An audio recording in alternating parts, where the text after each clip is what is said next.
actually in my paint my spirit animal class, and she's going to share with us about this painting that she created in the class. And I'd love to hear what your experience was creating it and the wisdom that it offered you.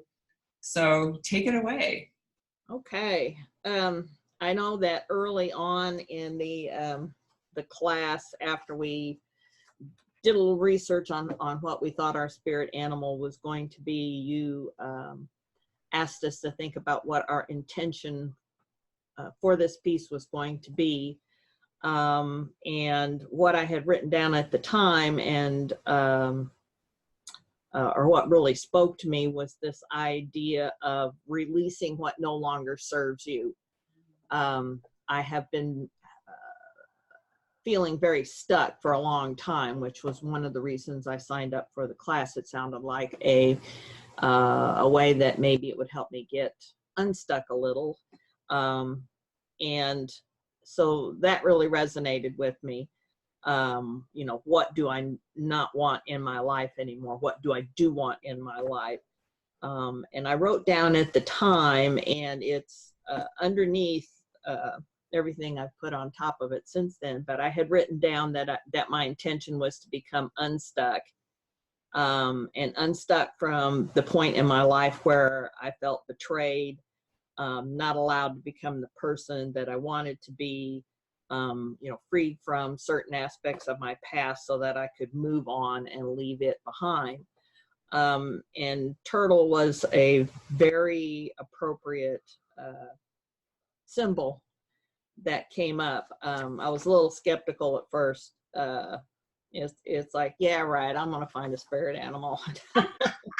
Showing up then. It wasn't a sea turtle, it's always been a box turtle. So I started doing the research on you know, its habitat, its environment, how it lives, and yeah, that was all very was interesting. You know, one of the first things I wrote down in my notes was that they are stressed out when their surroundings are changed and can get very disoriented. And that has been very true of my life. We moved a lot while I was growing up. The other thing that really stood out was it's a positive and a negative. I've used that shell that I built a shell around myself to protect myself from hurt. And that was various kinds. And the more I hurt it, the more I pull into my shell. But at the same time, it's also, I can, or I guess what I've discovered is I can move forward with that. I don't have to abandon the shell of protection. You know, I can leave that shell of protection there, because that's an okay thing to protect yourself at times. But I can stick my head and my feet out and move on. You know, the protection will be there. It's okay. You can move forward with your life path. So, you know, that was I thought a helpful insight as well. So I was very, very pleased that the turtle showed up in my meditations and things like that, because it was really true.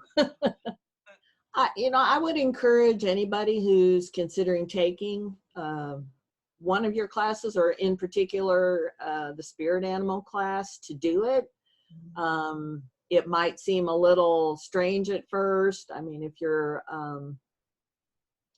kind of like me, I don't come from, my background is very, I don't know what to call it, non-new age. Mm-hmm.